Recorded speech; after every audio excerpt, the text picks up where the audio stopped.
Та багш хүн гэж бодъё. Танд унших чадрын түвшинд харилцан адилгүй олон сурагч бий. Та сурагчдынхаа унших, ойлгох чадрыг хөгжүүлж, өөрөө идэвхтэй уншдаг болохыг хүсдэг.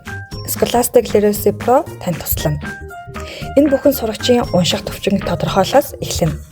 Сурагчид насчцуу байж болох ч унших чадрын түвшинд харилцан адилгүй байдаг. Яг л гутлын харьцмаар өөрөөр байдагтай адил. Literacy Pro лексил тестээр сурагчийн унших төвшинг наривчлан тодорхойлдог. Лексил оноо өндөр байх тусам уншиж ойлгох чадвар өндөр байна гэсэн үг.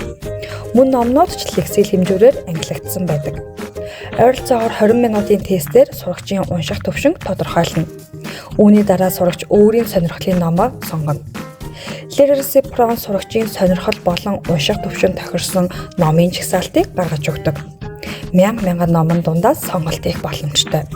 Сурагч ном уншсны дараа ойлголтоо шалгах богино тест өгнө.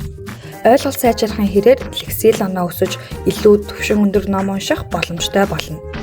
Literacy Pro багш болон сургуулийн удирдлагад шийдвэр гаргахад хэрэгтэй бодит хэрэгжүүлэх боломжтой мэдээлэл өгдөг.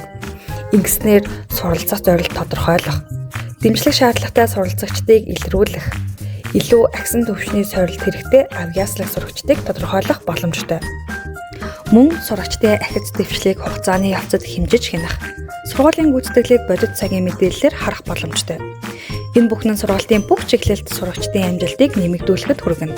Scholastic Literacy Pro сурагчдыг үнэлж, багш нарт бодит мэдээлэл өгч, сурагчдыг өөрөө идэвхтэй амжилттай уншигч болгон хөгжүүлэх боломжийг бүрдүүлдэг.